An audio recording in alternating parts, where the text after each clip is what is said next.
Happy Saturday, everybody. Welcome to the Half Hour of Horror with me, Aaron McLean, and my co-host, oh, hey, it's Chase, and a new semi-regular guest, Chris Carlson. Welcome back, my guy. How's it going? What's going on? Happy March to y'all. Here we Happy go. March. Leprechaun. I'm there, ready for it. there's a topic. I kid you not, I've watched that series more times than I'd like to admit for like research, and I love to hate it. It is one. It has some wonderful bits and pieces, Yeah. and I think the Leprechaun himself is phenomenal. I mean, that character. Hats off to you, Amazing. sir, for keeping that character going. But I just wish he had some better scripts wrapped around such a great actor and character and things for him to do. Because even though I am a sucker for a movie that goes to space, Leprechaun 4 in space is not terrible. the business. No. Oh my God. No, it's funny because my partner will occasionally go to me like, hey, Chase, do you want to watch a Leprechaun movie? I'm like, only if it's the first, third, or that's made for Sci-Fi Channel one that came out in 2018. That like, was not bad. those are the only three that I like. But we're not talking about Leprechaun movies. We're talking about 2000, like era 2000, the early aughts remake era. And this was an idea that Chris dropped on us when we were doing a probably talking about The Substance. I don't know, an earlier episode he was on, and I love this idea because this is an era that we all lived through. And I think a lot of times when people go, "Oh, remakes, boo," but watching these, they're actually kind of good, and some of them aren't necessary.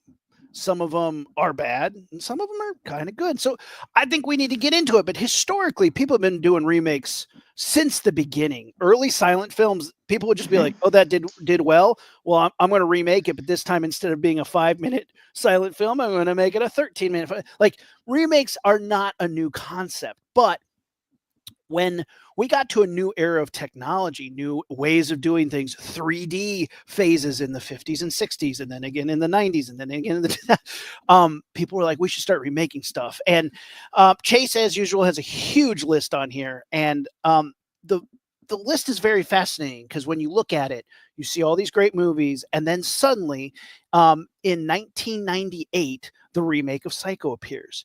And it's a maligned film. It's completely unnecessary when Psycho is nearly a perfect film.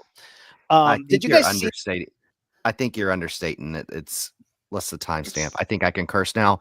It's a fucking piece of shit. Yeah, it's terrible. Yeah, it's really bad. There was no need for it. It's a shot-for-shot remake. Yeah. So what did you do? Literally. Yeah, it's just in color now, which that's not enough of a technological advancement to make the story better because Psycho is a perfect film. It is one of those movies that's just cinematic perfection. You didn't need to do anything else to it. It is, to me, one of the best movies to ever do the damn thing. And to just remake it for no reason, just to make it in color, why? What did you have to say about that? It says nothing new. And you know, the Psycho sequels that happen to be in color, Psycho 2, Psycho 3, even the Psycho TV show, have more to say about Norman Bates than a remake does. And that's trash. That is not how you do this. I will die on this hill. I think Psycho 2 is probably one of the greatest and most underrated horror sequels ever made. It's so good. Psycho 2 and Psycho 3. I like the whole series. Yeah. A lot of fun. Someone talked about Psycho 3. One time I did a now watching thing back when I used to use X frequently. And they said, "Oh yes, the Giallo Psycho film." yeah. And the music, it's all funky. Yeah, the third one is where things get real funky. This was the one that I remember the cover of the most because it's like, obviously we know what the Psycho cover looks like, but Psycho 3 where he's like holding out the key to the Bates Motel, like that's the VHS I remember from that days. So yeah, they did a Psycho movie remake and nobody liked it. I still don't know why. I think Gus Van Sant just did it because he's like, somebody asked me to do it and I wanted some money and why not? Let's see what I can do. I think it was one of those things because at that point, like it was not long after he had gotten this acclaim for Good Will Hunting, Sure. which received all this acclaim. It was a box office hit. It won all these awards, all these Oscars, and it was kind of like an experimental thing where he was like, "Yeah, I have this clout now, you know.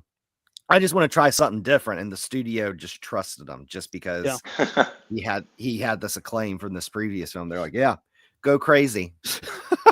That was a mistake. I can see your review for this on Letterboxd, Chase. Wait, is it the Anne Heche's asshole joke? Yeah, it says no one, Gus Van Sant. Let's show someone's asshole on screen. Yeah, the one thing I think is unfair is Vince Vaughn is in this, Anne Heche is in this, and I am one of the few people who actually thinks Vince Vaughn is a pretty good actor, and I think he did the best damn thing he could do. It's almost impossible, again, because the character of Norman Bates and Anthony Perkins is so good. Yeah, how are you going to do it? It's and I liken it to, and we'll talk about it, the remake of Nightmare on Elm Street, where I don't think anybody's complaining about how the actors did. They're just complaining that it just exists. Like, that movie exists. So angry. No one likes it. That's on the bottom of the list there. I know, really bad. Shortly after this, we get the Mummy remake, which highly successful box office hit. Really fun. I go back to this series time and time again because they just nailed how fun and like Indiana Jonesy good time that you could make the Universal monsters, and they never learned the lesson from that was a one-time thing. We gave it to you, you got it, hey, fun. But then in the later Mummy reboots, you're like, you got away with that the first time, you can't go back to that well. Are you talking about the 2017 one where they just they casted Tom Cruise and made it Mission Impossible but with mummies? Mission Impossible Mummy, but also like paid zero attention to, like, I don't know, the Egypt mythology. They just made up their own thing. They did whatever the hell they wanted. Terrible. The only good thing to come out of that is the Mummy trailer without sound. And oh my god, you should go Google it, and it's just Tom Cruise screaming, screaming to silence, and that's so good. Was that intentional or was that a mistake? It was a mistake. Yeah. It's actually a really easy mistake to do because I got to work doing private screenings. So we would bring the projector to the movie theater and do screenings, and then they would do the test audience shit, right? You have to hook that shit up right. And if you're missing a center channel or a left-right channel, if it's supposed to be in surround but you have it in stereo, it can get real weird real fast, where it's like, I only hear the background. I only hear the soundtrack. There's no dialogue. Like, it can get messed up real fast. And I think somebody just plugged it in wrong. And it was so funny that they dumped it on the internet. Freaking amazing. The choices were made. Money was spent. The Dark Universe has still never gotten off the ground. No. And it's a great idea. Just I don't know what I don't know. We could do an entire episode about why the Dark Universe has failed, but we're talking about remakes. Sure. As Chase mentioned, the Dark Castle era of The Haunting, House on Haunted Hill, and 13 Ghosts comes right after this. This is the 1999 era. And Chris, you were a big fan of the House on Haunted Hill, and I just watched this week. Tell me what hits you about it. Tell me what works. Tell me why it has a special place for you. I was thinking about, I rewatched it just for this. Yeah, me too. I think it came out in 99, so I was 13. I loved amusement parks when I was a kid, so that beginning scene was amazing. It was right when Universal Studios Islands of Adventure just opened, the Incredible Hulk roller coasters, that roller coaster right in the beginning, and I was just like locked in. I thought it was amazing. But then you get into the actual movie, and then you have the Marilyn Manson song that just really sets the mood. Like, it's so perfect. My wife mentioned we don't do that anymore. We don't do full needle drops in movies as much anymore. No. And it was just like so just easy to build the mood with that song, the cuts between your characters. You don't even know these people yet, and you're like interested in what's actually about to happen. They all get into the house. There are a bunch of just different personalities that you're just so curious to learn about. And the way you learn about it is in such a bizarre way. It's just like shit just starts happening, and these people have to deal with it, and they have no idea why they're even there. They're just Oh, like randos that got invited to this like really famous person's party, and they're like, "What's going on?" And shit just starts happening. It's amazing, do and the you? special effects are terrible Yeah. rewatching this. Yeah, Besides, like the actual practical effects, the practical effects are a lot of fun, K and but B. Yeah. the CGI is just like Photoshop pictures Oh my God. Here's the I put thing. into the Here's movie. here's the thing. I rewatched this on Monday night. Got to, of course, like you said, the practical effects are phenomenal. But when Yeah, it gets to like the last 15 minutes of that movie with the like yeah. sci-fi channel, like early 2000s sci-fi channel ghost thingy, like I just started laughing my ass off. Oh It's Then so God. like bad. 2 days later, Aaron messages me. He's like, I'm watching House on Haunted Hill. Cringe CGI. Like It's so bad. that's my job. I'm a VFX supervisor. I spend my day looking at CGI and going, what makes it real? What makes it fake? Hmm. How do we make it better? That's my job. And I'm watching this. And suddenly, like every time, because think about this, it's filmed on actual film. This was Yeah, before yeah, yeah. digital was a thing. They have to digitize the shots that are VFX that have this like terrible CGI ghost in it and then recut it into the film. And every time they cut to it, the resolution goes from like 35 Yeah. millimeter to like 720 by 480, blown back up and restretched. And it made my heart anxious. It literally made me be like, oh, why? Oh God. Like that was scarier to me. The resolution hits and like the pixel pops were worse than the bad CGI because it just was such a technological mismatch that just ripped me apart from You, like from like a just a standpoint of my being. It ripped me up. I was like, oh God, oh, what's happening to the resolution? And I was like, what are you you know, talking about? I don't remember it being like there are some movies looking back that you can kind of remember the Terrible. CGI Yeah, sucked, but I don't really remember. I mean, I was like a teenager, so I don't really remember being so critical about that. I feel like sure. that movie set the mood so well for 99 that you were just in it. Like it didn't really matter that it was kind of hokey. I and Um, I think it helps that it's a little bit older too, because like you can forgive hokey 10 years out.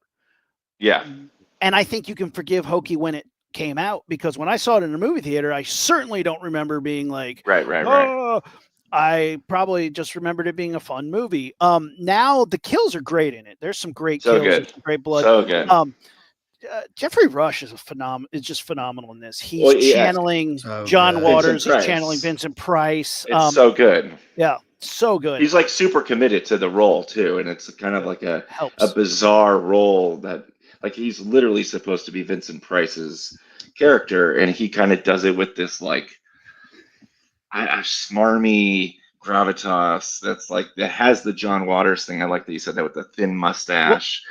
there's more to that. You keep going, and I'll tell you why. Oh no, go for Okay. it. I want to hear it.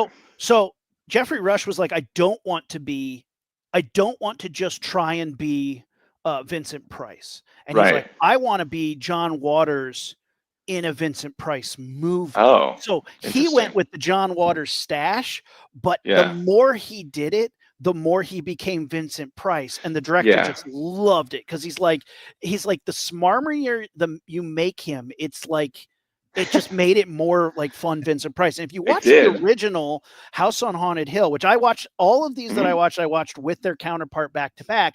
And the original House on Haunted Hill, him and his wife's interaction are so similar to Yeah. what they did now. It's just like, I'm going to kill you, Completely. Snuggy Woogums. It's like, not if I kill Yeah. you first, darling pie. And you're like, It's their little foreplay they enjoy. yeah. It's threatening to kill each other. the thing about the original movie is it's all a joke. It is all an Right. amusement park and a parlor trick. Yeah. The fact that this one actually has ghosts in it kind of fucked with me because I was waiting for them to explain how the trick was done. Like when is the skeleton on fishing wire going to appear? But then I'm like, that ghost came through a wall and ripped her Right. head off. Yeah. How are I think there's like maybe one actual joke or practical joke. Like when I'm watching it, I was like, well, what's actually real? What's not real? I don't Yeah. think there was really much that Price was like allowing to happen. He had that security guy watching the cameras, and so obviously stuff was going to happen. I just don't think it ever got to that right? point. Like to me, there's skeletons on fishing line in a Right. closet Oh, upstairs. I'm sure they're still Yeah. there. And the whole time he's like, "Don't you guys want to go upstairs?" I'm like, "No, we got to go down in this basement." He's like, "Damn it, I didn't even do anything in the basement."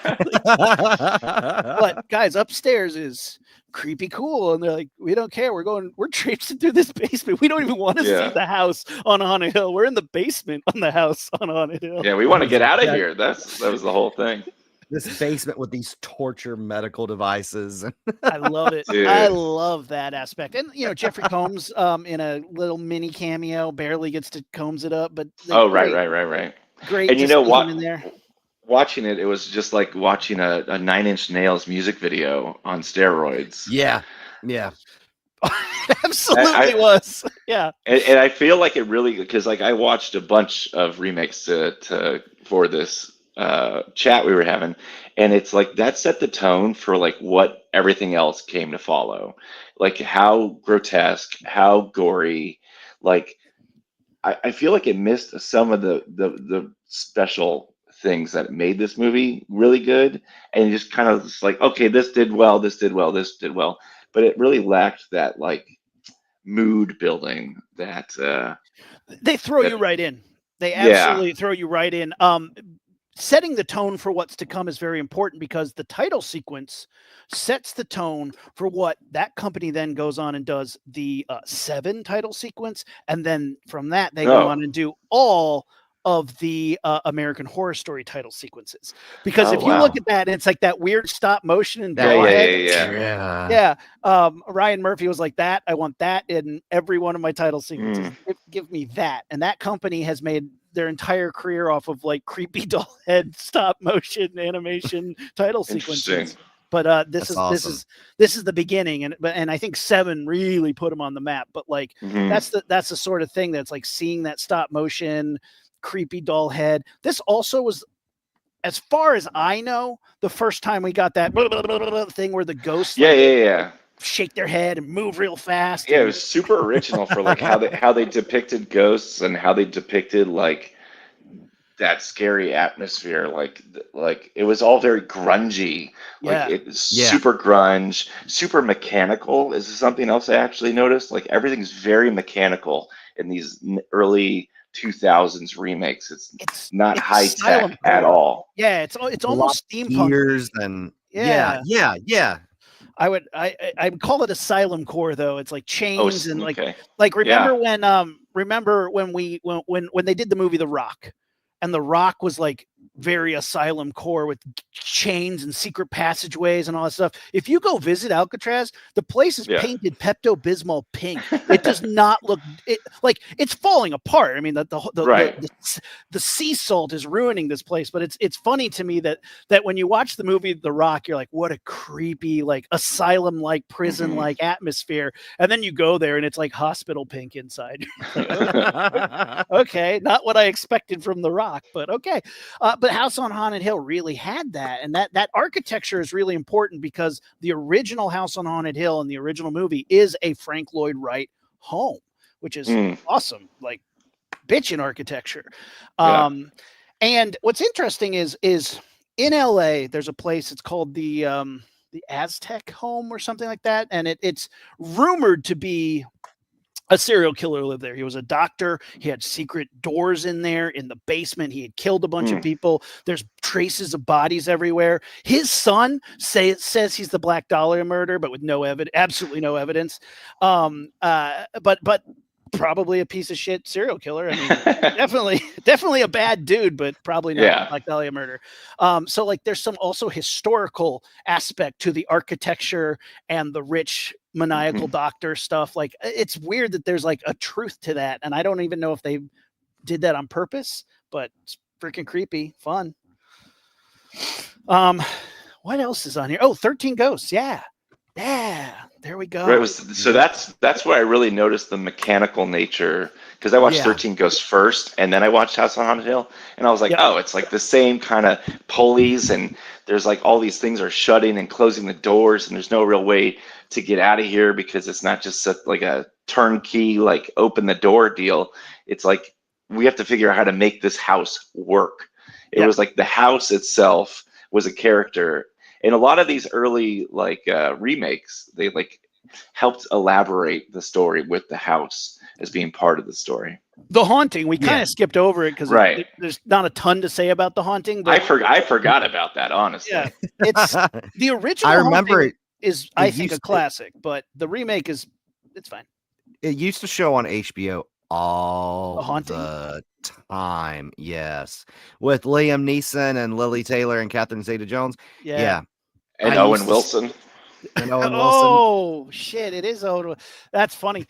The original is a classic because it's one of the first times that you have like sort of this sapphic relationship in horror. Like the two women have this like connection and this energy that never plays out or goes anywhere. But like, whoa, salacious for when it first came out.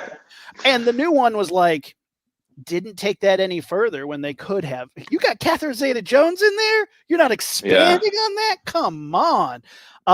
But the Haunting was just okay. Again, bad CGI for its time, but creepy house. But 13 Ghosts has the coolest house design. For sure. Really awesome ghost design, and really has some. I mean, Matthew Lillard's in it. Tony Shalhoub. I don't know about that choice, by the way. Tony Shalhoub in this movie is so bizarre. Yeah. It's so weird. It's kind of fun. I mean, Shannon oh, no, Elizabeth, it's fine. Rod Digga. I mean, so as people may or may not know, Patrick Mediate, myself, and Ashley Robinson, a producing partner of ours, we pitched the remake to 13 Ghosts. We went to Sony and Dark Castle, and we pitched a 13-episode TV series. And then 2 weeks later, the strikes hit, and it dissolved. The whole thing was just like, but we have a pilot that we're writing. We wrote the pilot, and we have an incredible pitch deck. But the whole idea would be 13 episodes, each ghost. But not only are you following the ghosts, you're traveling through time and watching Cyrus learn how to catch ghosts, learn about the Basilius machine. And we give purpose to the Basilius machine, because 13 Ghosts, watching it, I watched it again this week, not only for what we're doing, but for this episode. The Basilius machine, what does it do? The movie's like so out of left field. Yeah. The movie's just like ultimate power. And you're like, to do what though? With power, without mechanism, what is it? Just go with it. Just go with it. Yeah. It looks dope. I love the Rubik's Cube house thing that they got going on. I love all that stuff. But the ghosts look awesome. The ghosts are incredible. I mean, that's all K&B design. Fantastic. Goes back to that kind of grunge kind of look. For sure. Oh my God. And same thing with like the weird cutting. It's a lot of weird editing in these early movies, like very bizarre, which makes everything more effective, because you don't know when this shit's gonna happen. Yep. It's kind of that music video. It's kind of that music video style editing. Yeah. Where it's just like cut flashes and quick cuts, and you just don't know what's going on next.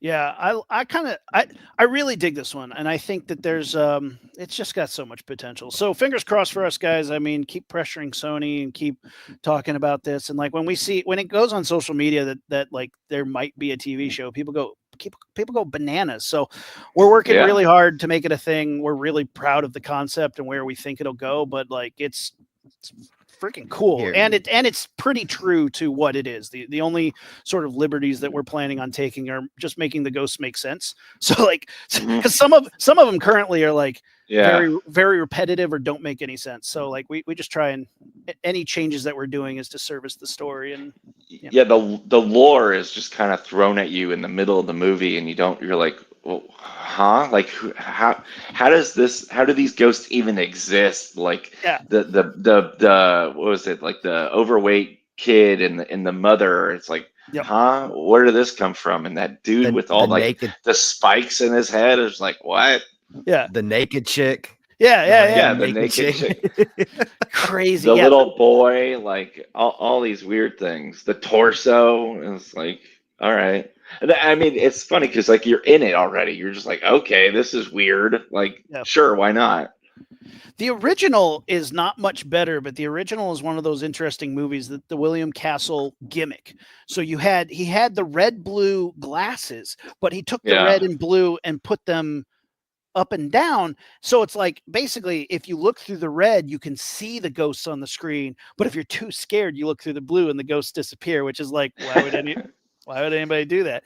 But it's a fun gimmick, which then in the remake, they made the glasses like, oh, I can see the ghosts. Oh, I can't see the ghosts. Well, so it's like a really fun update to that. I heard that they were trying to get 3D for the remake as well, and they didn't have enough money, so they just didn't do it. So that's why they made the glasses as kind of an homage to the original. I mean, it is ripe for 3D. It's one of those movies that really should have it, especially in that era when 3D was like, yeah, everything's 3D, but it's crazy expensive. You have to have like 4 of everything. Like you need 2 cameras mounted at all times. This beam splitter, and now it's really hard to move around. They also like we're in a glass house. Can you imagine trying to shoot in a glass house with all the reflections? Like, dude, come on. It'd be a pain in the ass. Yeah, pain in the ass. I think that movie was probably very difficult to film, but at the end of the day, it's a fun slice of that era, and to me, it stood on the shoulders of House on Haunted Hill and sort of encapsulates that 2001 music video, Marilyn Manson era. Just, I don't know. It really hits that right in the heart. For sure. And then it just keeps, like, if you keep going down the timeline, I mean, then you can see where all these early movies kind of blossomed into Dawn of the Dead. Yeah, Dawn of the Dead. Like, that's like one of the best remakes. I hate Zack Snyder, not gonna lie, but that's easily one of the best horror remakes we've ever had. It starts out so damn strong. The first 10 minutes of that movie are an unbelievable way to kick you in the teeth and be like, buckle up, bitches. This movie's gonna rock your socks off. Yeah. I love this movie. I'm a slow zombie guy. I don't go for the fast zombies. I kind of get annoyed when that is tried to be implemented, but this made it work. And this I bought, and this had chainsaw deaths and zombie babies, and the kills were so good, and the zombies were so scary, and it had such scope that I think I really do agree. I think this is one of the few times where it's like, for all the things that it does that I'm like, I wouldn't make that choice. You forget it because it does so many things right. Zombie baby, come on. We've never. No, it's so good. Well, it was like, I don't know. So I went to film school. I did a lot of theory and shit. And I remember this being a highlight of post 9/11 horror movies that like made everything so hyper, like you're so hypersensitive to everything that's happening because the zombies are going crazy, and there's no way to even prepare for these kinds of zombies. It's nothing you were used to before. So it was like this whole turning on its head thing. And this like post 9/11, everything's even more grotesque and chaotic all the time. That's just the society we live in now. Yeah, I think it's pretty interesting representation of where the world was in 2004. Yeah. But we skipped over 2 that I want to mention. I'm gonna. Texas Chainsaw Massacre. Well, I was going to say The Ring first, and then Texas Chainsaw Massacre. So I didn't know if we wanted to go down that road with the whole J horror. I was curious about that. See, here's the thing, like, especially because I know all of us are around the same age. Like, I was a teenager when The Ring came out in 2002. I was a So, freshman in like, college. oh You're shit, still a teenager. Yeah, I still I was. was I was 13. um, so this was like the era. So again, where we talked about the Dark Castle, House on Haunted Hill, 13 Ghosts, that kind of kicked off the kind of like haunted house kind of remake craze, where The Ring kind of kicked off this era that we got scattered throughout the decade, where Oh my we God. got a lot of foreign film So many. being American studios remaking these foreign films, a lot of it J horror. Yeah. But yeah, this was super successful. Honestly, this is a remake, a Japanese remake done right. I felt like this was Mhm. really good. The It's Ring creepy. is the best horror theatrical experience I've ever had in my life, because I'm sitting in the movie theater and people are freaking out so badly. A stranger, a woman who was sitting next to me, jumped so hard she like crawled into my lap, and I was like, "Oh, hey!" Well, I just started Amazing. turning around and watching the people behind me, because the whole Yeah. audience is going, "Ah!" losing their mind. And it also led to the greatest prank I've ever pulled. I've told it many times on this show, so I don't know if I want to tell that long story again. But we tricked some people into thinking they were watching the videotape, and they lost their shit and threw their TV out, Oh out in wow. the hall. Love it. It was great. But yeah, The Ring is like that. I think there's obviously some nuance that the original, The Ring, The Curse, The Grudge, all that stuff has. There's nuance to that society and that culture that I think enriches the originals more. But The For Ring, sure. what a fucking solid horror movie, man. Just It's so good. The Oh the yeah. the atmosphere again. Like these movies that do really well seem to build their atmosphere really really well. So you get lost in the story, and it's not like so like such a it's kind of a dumb idea. Like you watch a videotape and you die 7 days later. Like come on, like that's stupid. But you get so wrapped up into the story, actually kind of seems like it might be feasible, and you're kind of fucking scared about it. Like especially in that era, it was like I actually worked at Blockbuster in 2004. People would rent this movie on VHS, and I was like, this is just like perfect. This is the way you're supposed to watch The Ring on VHS. It's just the way it should be done. so And the good. thing is, I think what enhances it that it's set in Washington State. So it's always cloudy and Yeah. Yeah. moody and rainy. And it just adds to that kind of sense of dread throughout the movie. For sure. There's an element to this, and it's in the original too. She goes down in the well. She finds the corpse of Samara, the girl who's dead. And I think most people think that's the end of the movie, but then she's like, nah, joke's on you. I made a copy, gave it to my shithead husband. Now he's Yeah. dead too. And I always felt that was like an unnecessary twist, because you already have, like, to me, the happy ending is I've laid the Yeah. ghost to rest, but then it's like, nah, I think there was a different ending, and the studios wanted to have that last hurrah, if you want yeah, to call it that. And I don't know. Like, I think it plays well, but it also could have been different. I mean, yeah. It certainly gives us her crawling out of the television, which, oh is yeah. that Phenomenal. moment. Yeah, that so good. But it's a weird beat, because it does feel tacked on and unnecessary, but at the same time you're like, man, it's cool enough. I'll give it to you. Texas Chainsaw Massacre. So, This who is wants to my talk favorite. about that one? This is Really? my favorite remake. Yeah. Oh my God, you gotta I explain it love to me. it. Okay, so I haven't seen this movie since it came out. I probably watched it when I was a teenager, whatever. It came out in '03, so maybe I was 18 years old when I watched Yeah, this. I was 14. I watched this again last night. I was incredibly bored. I was so bored with everything about it. I didn't understand why people like this movie. I didn't get it at all. Man. The OG, I've watched a bunch of times. I think it's good for the time period it was made. It was great. Interesting. Like Yeah. no one had ever made anything like that. But '03, I think it was just like, maybe I just don't like brutality for brutality's sake, Sure. because it's a very brutal movie. It Like, is. and And I it's don't like you don't really understand Yeah. the why. And I I wouldn't guess that's stomach it the same way today as I did when I was 19. yeah. So I had watched the original, because the new one was coming out. I had never seen the original. I didn't see the original Okay. until I was 19. And I watch it Okay. and I go, well, this movie is kind of low budget and shitty. Right. Yeah. This movie is just people screaming and acting like Hmm. animals. Like, I have since come around to, I think the original Texas Chainsaw Massacre is a seminal, important film, but Sure. it's low budget and it's raw.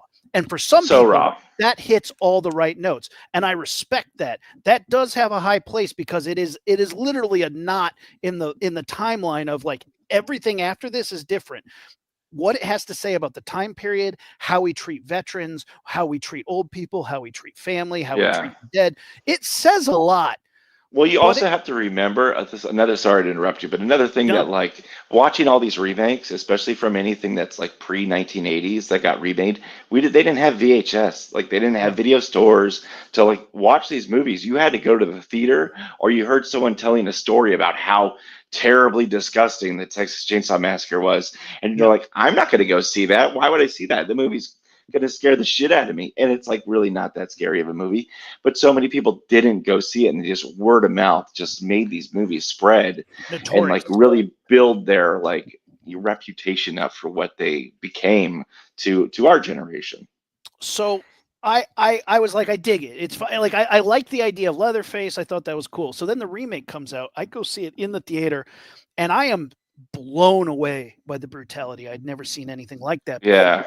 I was in that headspace of fuck it all, anarchy, yeah, woo. Hmm. So to see a movie be so brutal to the beautiful, why am I blanking on her name? Jessica Biel. Jessica Biel. Jessica Biel, who had only been in like 90210 type stuff. I mean, I know that's Seventh not really Heaven. Joe. Seventh Heaven. Right. And here she is getting her face bashed in by Arlie Ermy. This was like a wake up call to me to that 90210, Seventh Heaven, that polish. The first scene where a woman pulls a gun out from between her legs, blows Yeah. a hole in her head, and the camera goes through the hole. That is an amazing shot. Not I'm gonna in lie. film is. school and It I'm is. going, whoa, how'd you do that? To find out Yeah. that they like had removed the roof. Arlie Ermy, the acting of the kid in the back seat in the scene with Arlie Ermy is like, I can't go see Leonard Skinner now. And he's like, do you want the tickets? Is that a bribe? Pow! Knocks his Yeah. tooth out. And then Arlie Ermy goes, hey, we got something in common, and pulls his teeth out, which was unscripted. And I'm just like, there's these interactions that just felt Uh-huh. so, that to me felt more real than the wild animal rawness of caterwauling and the hitchhiker who's just like, wow. Because I feel Yeah, like yeah, so yeah. much of Tobe Hooper is just like, I don't know, ad lib. And they're like, we're just so pumped full of energy. We're just going to scream. And there's just Right. so much screaming. This movie had so much more nuance to that. And then the moment that Leatherface shows up with Balfour's face transplanted onto his mask, I was like, that was this kind of fucked up. this movie's Yeah. out of control. And I thought it, I don't know, to me it blew me away as a horror movie that was relentlessly brutal and so creepy. See, like for me, I'm the opposite of you because you said you watched it before you watched the original before you watched right before you watched the remake. I actually watched the remake first Same. because like the trailer was phenomenal. Really? And again, I was only 14. Yeah. My dad took me to see it in theaters. And again, it was one of those like my dad started letting me watch horror movies when I was like 10 or 11. It started with Scream and The Exorcist and like. So when I got to this, I had never seen like this display of brutality on screen. It really like took me back. Like again, I was only 14, so I was just like, what?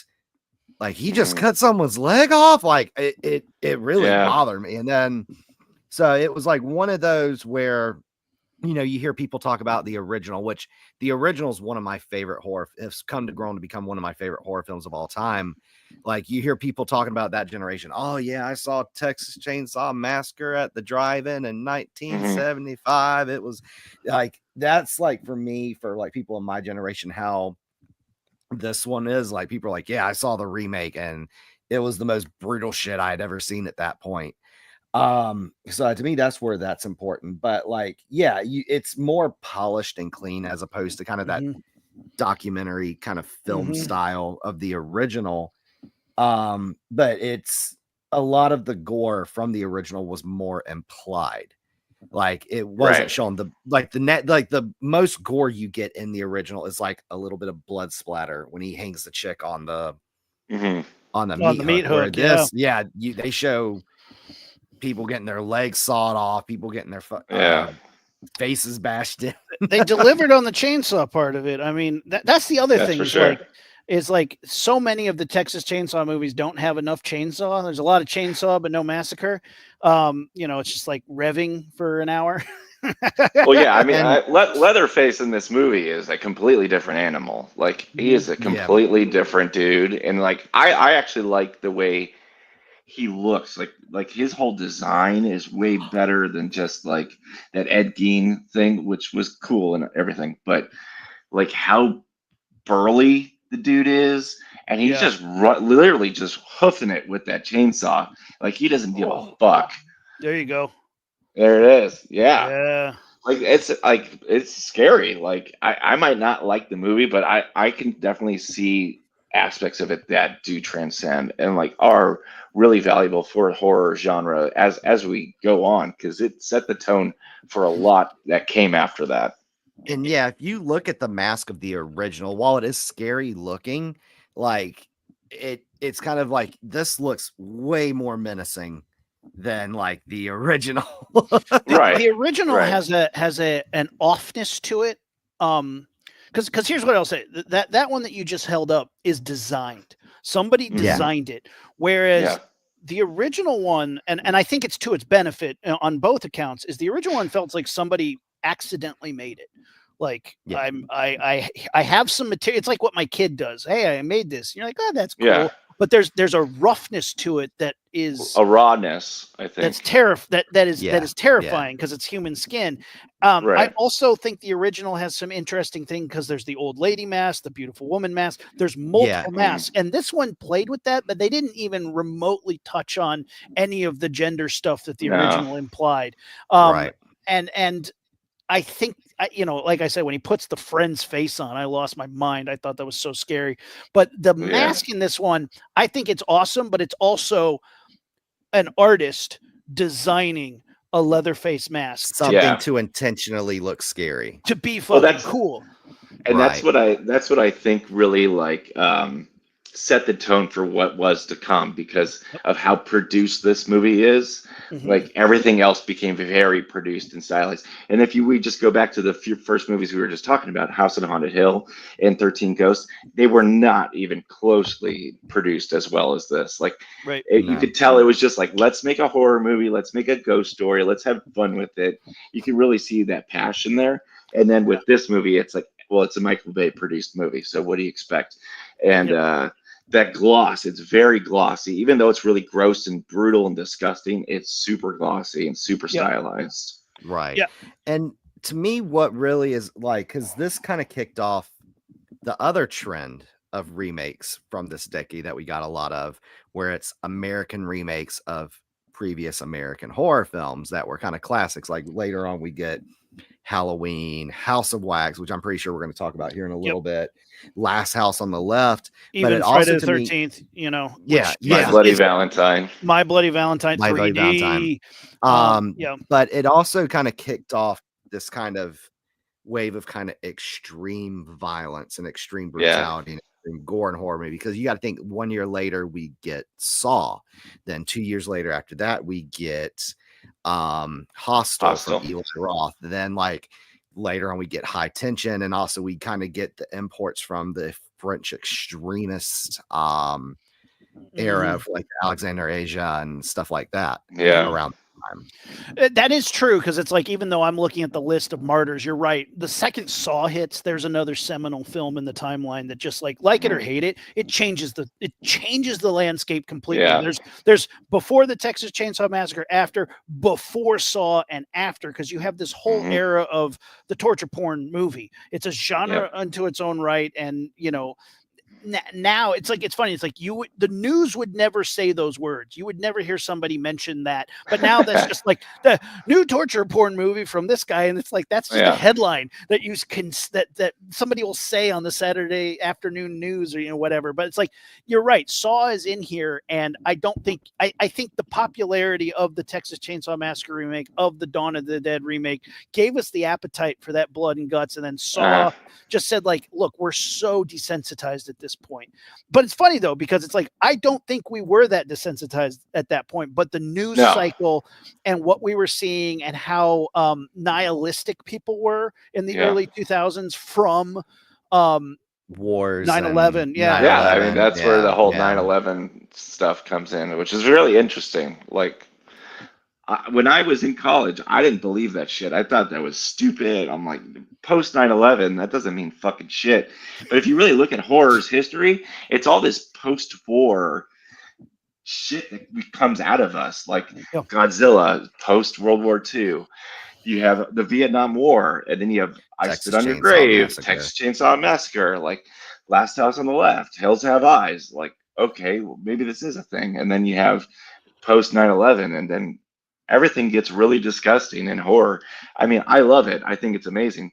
But if you go back before 9/11, it was not as bad, like in a grotesque way, as it became. No. Well, so before 9/11, we're still in the Reagan era, technically. I know there's been more presidents since then, but that Reagan era of censorship, of American Pie and Christian rule is still being shrugged off up until 9/11. 9/11 cut those ties in a horrible way, and the reaction to it afterwards, when America basically gave up we did two things. We gave up our rights to surveillance as a populace, and we let corporations become people and do whatever they want. Those are two big things, Citizens United and the Patriot Act, that America, as citizens, we were so pissed, but too tired to deal with it. So let's watch Saw. I really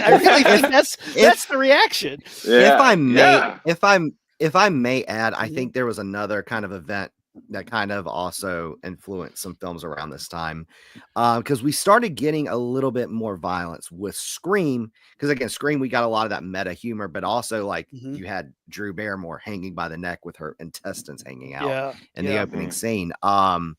Where I think with Columbine, the Columbine high school tragedy, where then it started stuff kind of becoming more sanitized because people were trying to find something to blame as a scapegoat for that.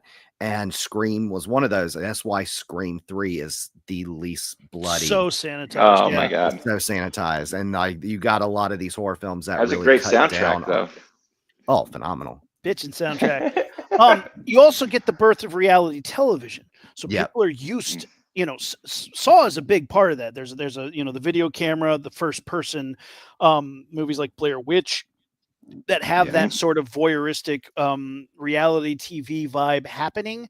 And the movies that are coming out here, it culminates to House of Wax, where one of the stars of reality television turns out she's going to be in a horror movie and she's going to die, and everybody goes, I want to see that happen. They marketed that. They made merch and sold it. See Paris Die.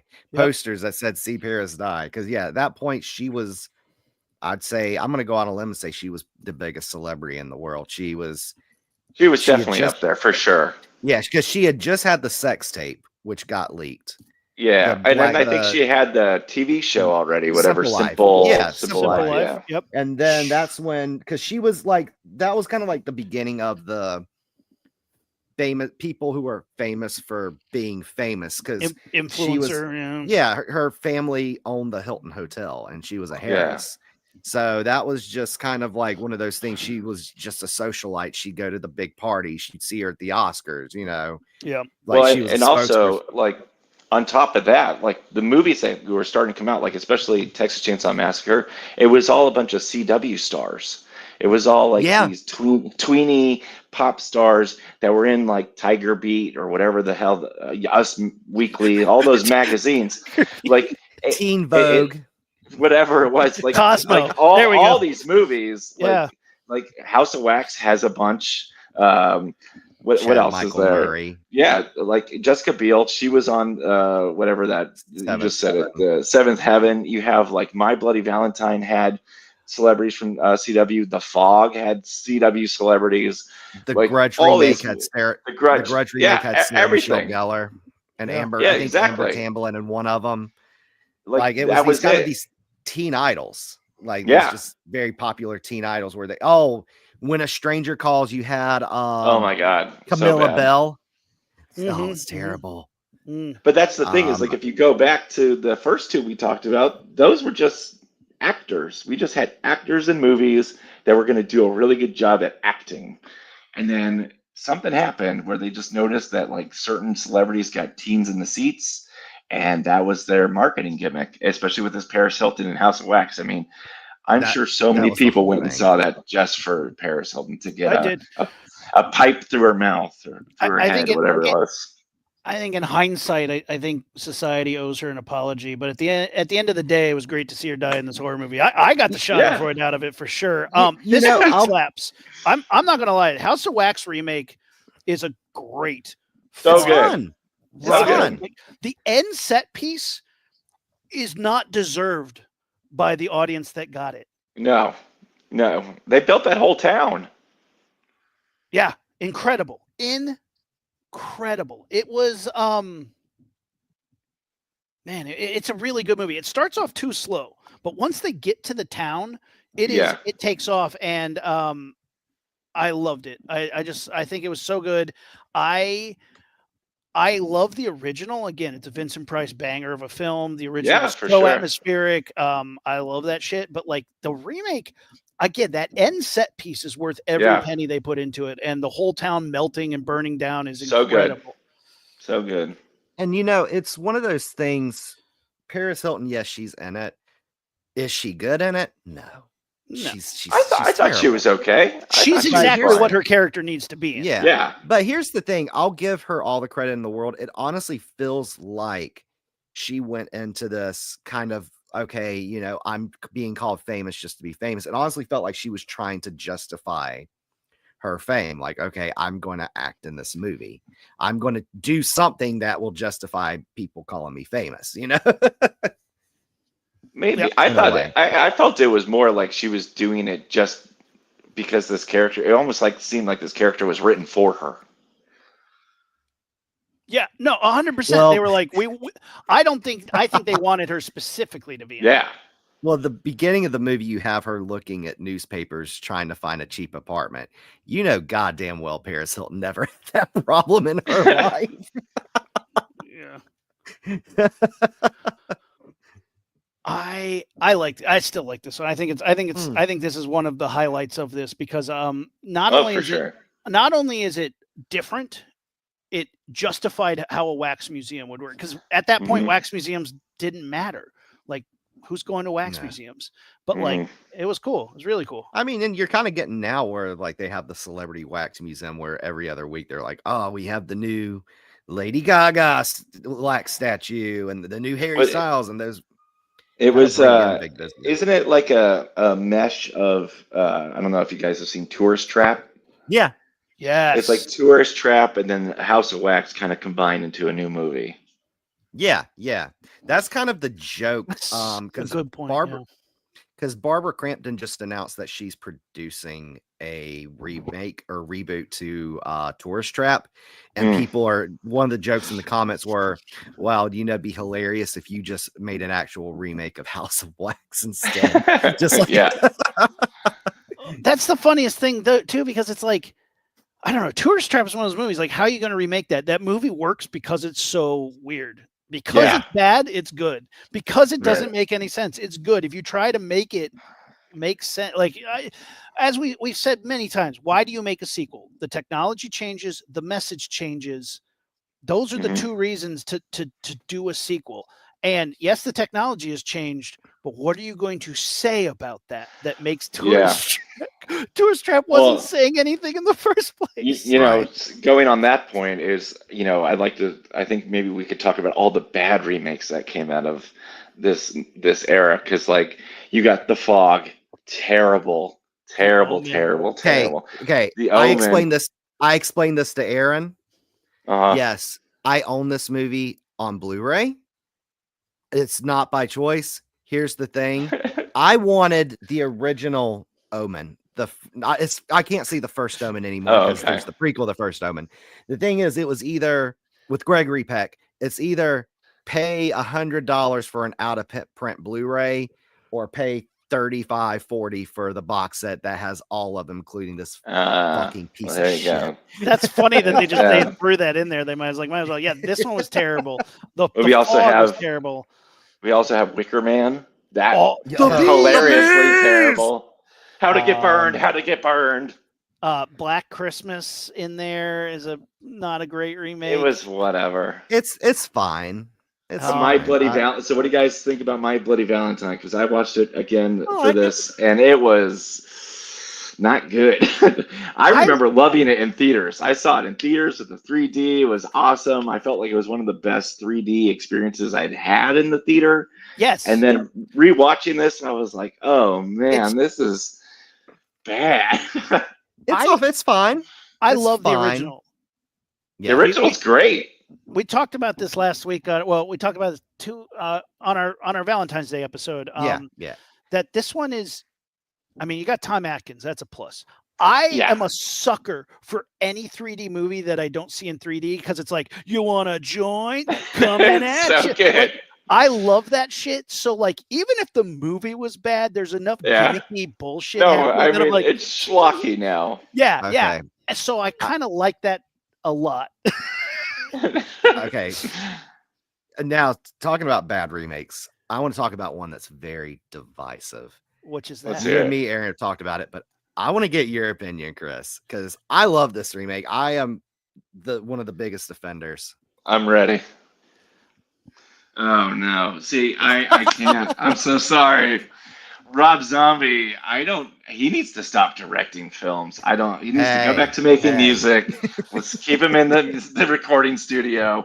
I don't get it. Like, again, this is the brutality aspect of it all where I'm just like, why? Like, why? I just don't understand the why behind it. Things get so brutal and I just don't get it. Like, see, I'm the biggest Rob Zombie fanboy. I am sorry. Like House of a Thousand Corpses, fine. Devil's Rejects, fine.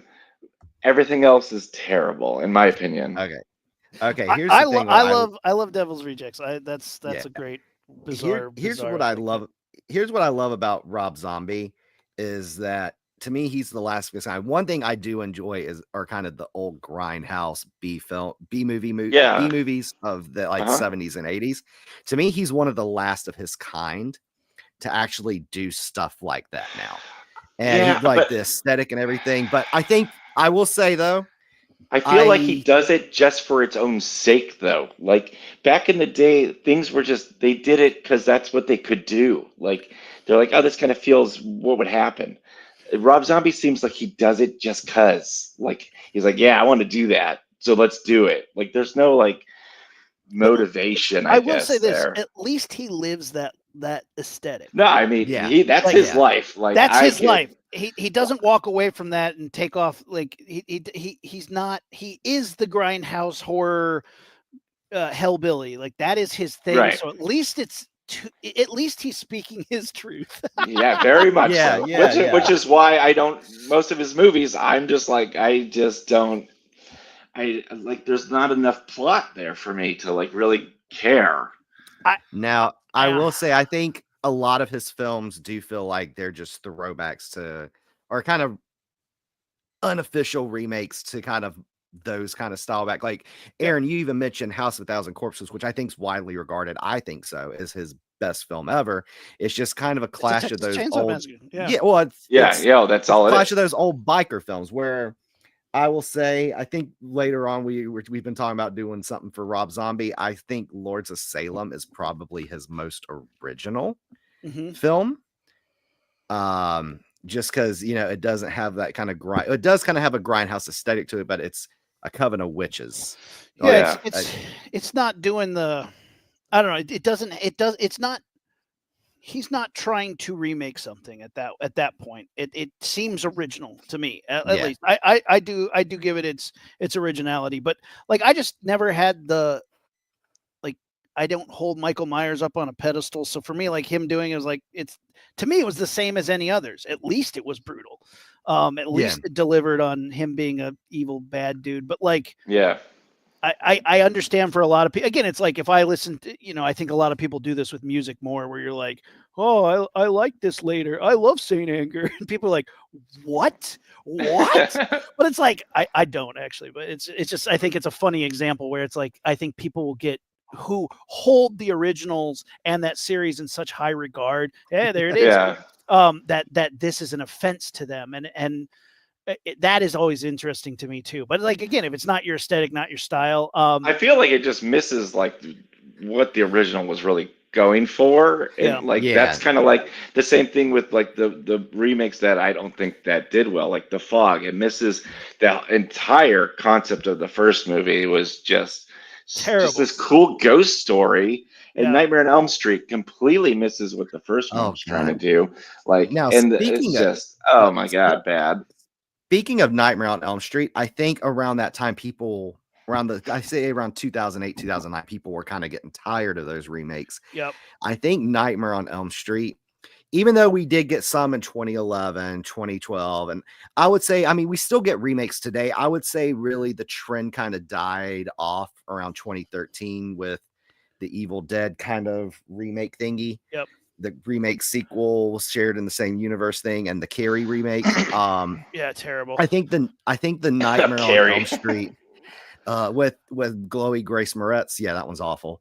I think the Nightmare on Elm Street remake was kind of the final nail in the coffin for that did era. hit it, but like just before that came out, we had another, to me, a great remake, and it's The Crazies. The Oh, The Crazies. Crazy's Oh, fantastic. yeah, I own that. So That's so great. good. So So good, but good. nobody saw the original. So it's like I don't think people It knew felt about like a it. new film. It felt like a new movie, and it is awesome. It's It's so so well good. done, It's so so creepy. just, Yeah. and the ending is just We skipped over it. I just want to mention it because it's one that I again hit me in the right spot. The Hills Have Eyes remake. When you No, that watch one's good. solid, but also super Yeah. creepy. Way and- better than the original. I don't know if you guys seen the original. The original is kind of like I had- a I have to. snooze fest. Yeah, I gotta agree with you there, Chris. I gotta agree with you. this one gave purpose to it. When that guy Yeah. crawled down into the place to save the baby, and it's in the nuked out town, they Yeah. gave reason to it, and I Right. think that again, you had something to say, and you gave reason to Mhm. something that previously was just. It's basically a circle round your wagons. They're taking an old Right. Western trope, which is we're in a wagon train, we're surrounded by, in the Westerns, it's Native Americans shooting bows and arrows at them. We Mhm. need to survive. Now they're like, they're irradiated cannibals, whatever. Yeah. We have to survive. The remake gave purpose to all Mhm. of these elements, and Yep. I think updated that story in a way that not Yeah. offensive and also made sense. I mean, it's still And it was offensive. brutal, as brutal as fuck. So brutal. Oh yeah. Very But But I brutal. felt see like that brutality makes more sense to me than the Texas Chainsaw Massacre brutality for whatever reason. It's just like, oh, like these people are just completely fucked. Got it. Yeah. Like, this is just how they live their life. Yeah, there's a Friday the 13th remake in there. People don't like it. Yes. To me, it's not the worst. It's not even the worst in the franchise. It's not It's the best. fine. It's just a I guy think with a it's hockey good. mask. Guy with a hockey mask killing teens. Yeah. That's all I asked. Killing CW stars.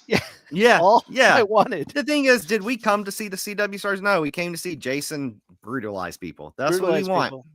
And that's what we got. It was fun. Yeah. another one I'm gonna throw out there. That's another one I actually think is better than the original. Yeah. Last House on the Left. Interesting. Interesting. Because the original is wild. Because it's one of the it's one of the it's rough. It's rough. It's not very good. rough. It is one of the most brutal things I've ever seen. The remake was also rough, but the remake Yeah. didn't know how microwave works. But it looked cool. It looked fucking cool. It did look cool, but you can't turn a microwave on when it's open. I don't know how that No. worked. But it looked It cool. looked really cool. I'll give you that. I thought you were going to bring up the Maniac remake that you watched. Oh my god, No, the Elijah I- Wood movie? I love that one, Dude, but I think the original's so much better. Interesting. What? You're out of your mind. Dude, the Maniac is one of my favorite movies that I saw. Let's see. What is it? Came out 2010, something like that? When did it come out? 2012. 2012. Oh my god, dude. Like No. Elijah Wood in that movie is so fucking So creepy. good. And the whole POV camera like idea they had behind it is like you become a maniac. And the music by Rob or whatever the dude who composed the music is phenomenal. Like that movie, I know a lot of people that haven't seen that movie.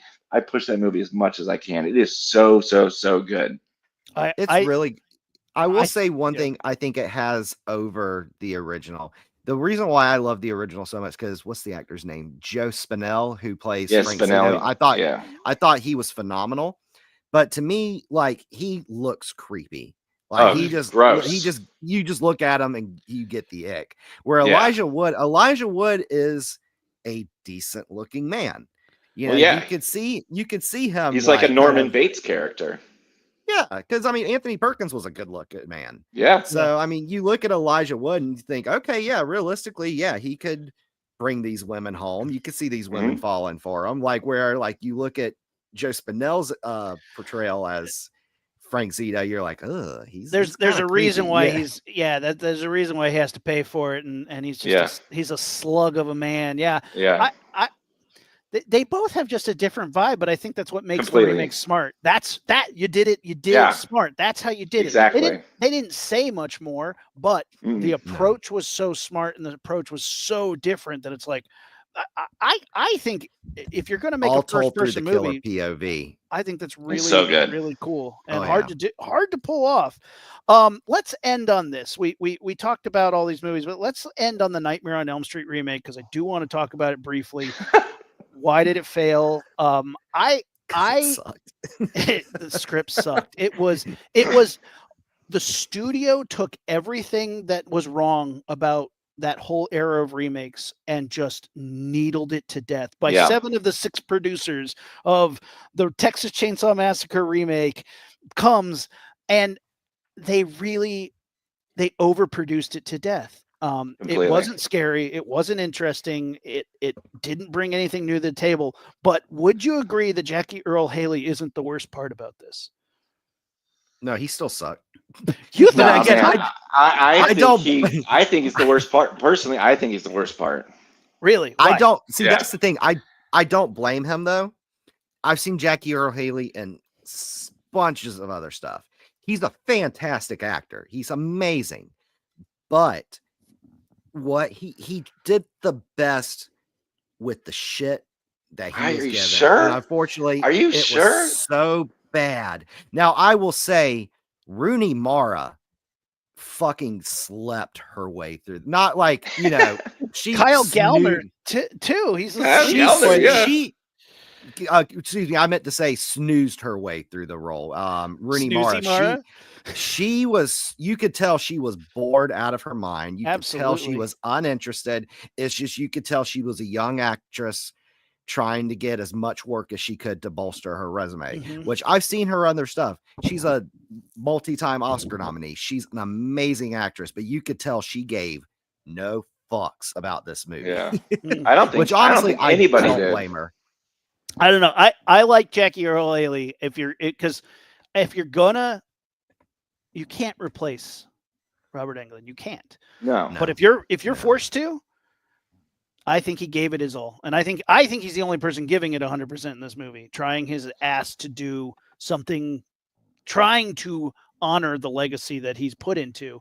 So Success I'll or let you know not, some things that Yeah. I've heard about this whole movie. Is that Yeah. Jackie Earl Haley did not even see Nightmare on Elm Street until like the day before they started shooting this movie. Yeah. And he literally didn't heard give a that. shit at all about this movie. He was literally doing it for a paycheck.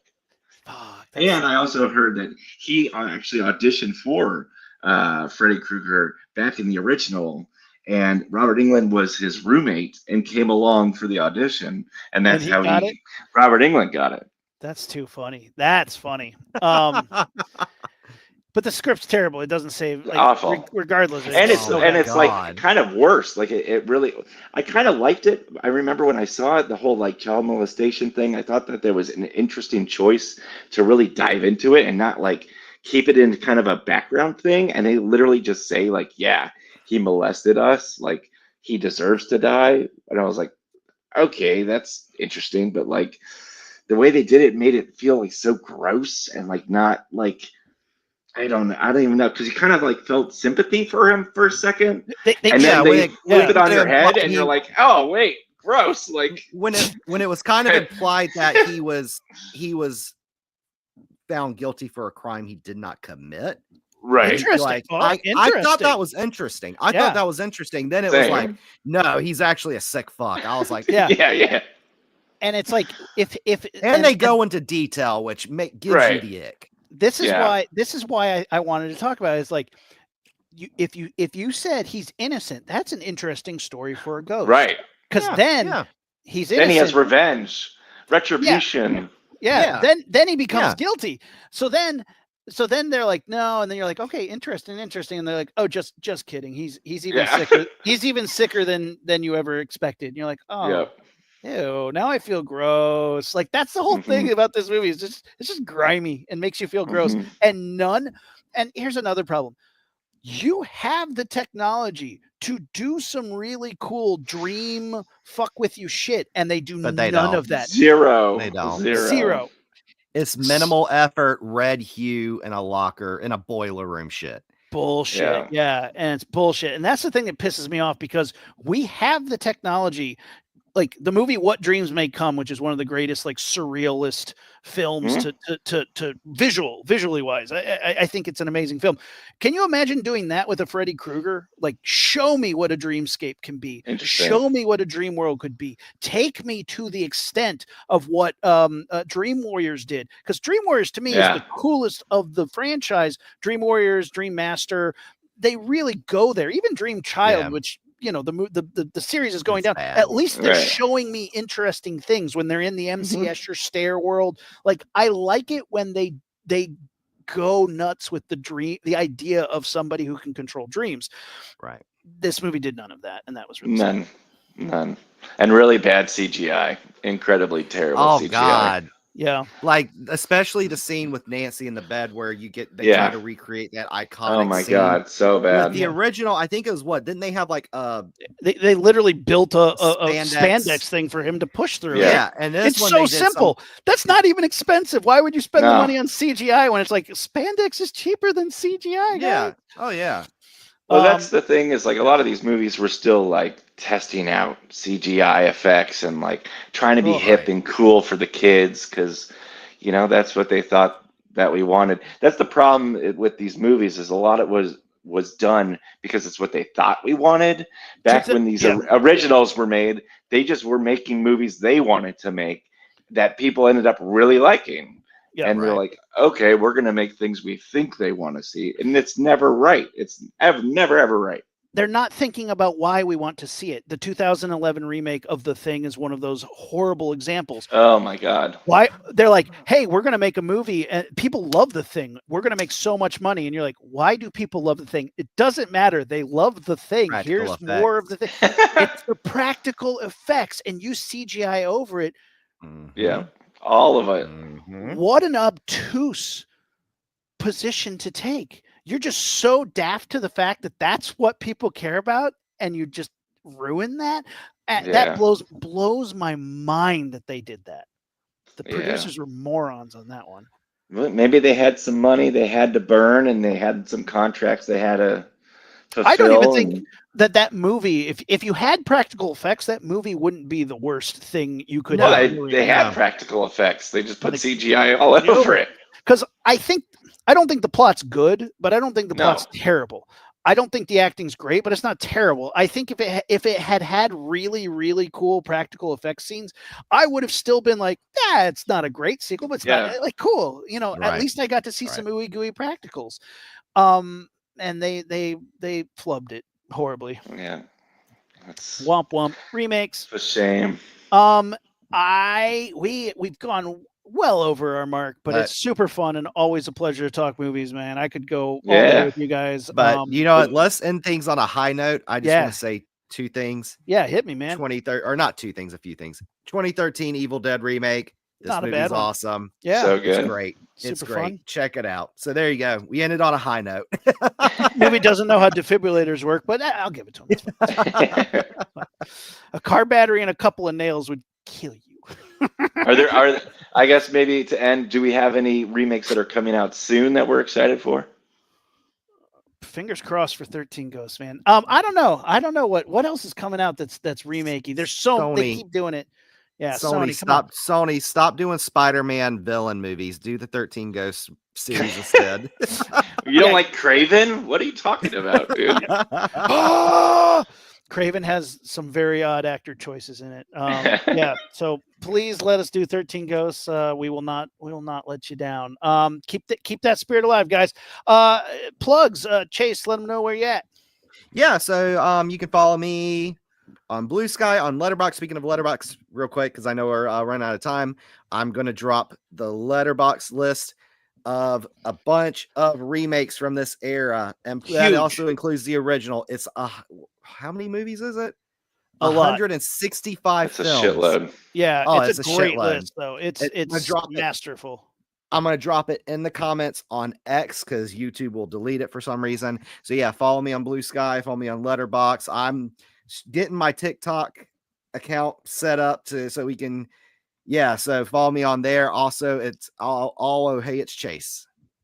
Absolutely. And Chris, let them know where they can find you, man.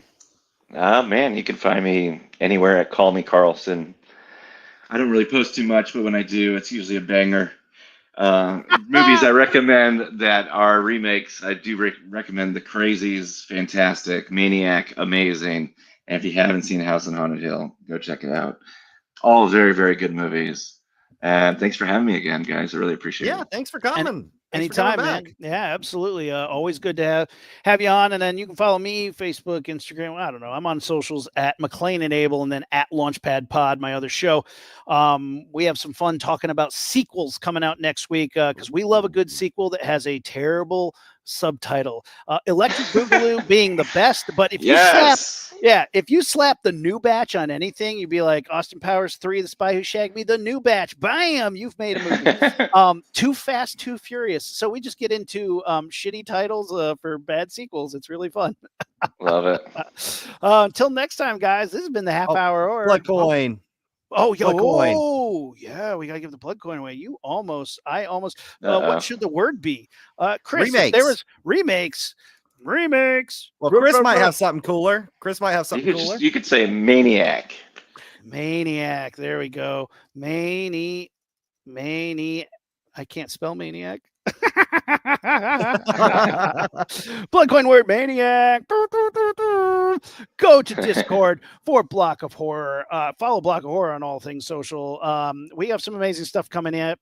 Some collaborations with some other podcasts will be joining us on the Half Hour of Horror, and we have some building going on in the Block of Horror that's going to be incredible with some games and some really cool stuff. So continuing our work there, really exciting stuff. And then of course it'll all be gearing up to an incredible Blocktober where we're going to do our film festival again and all that stuff. I know we're already talking about October, but you got to start planning this stuff early if you're going to sync some good stuff together and get some good collaborations. But yeah, go to Block of Horror in the Discord, open up the word, open up a ticket and put in the word Maniac and get you some blood coin. Till next time, folks, much appreciated. You guys are rad. Bye.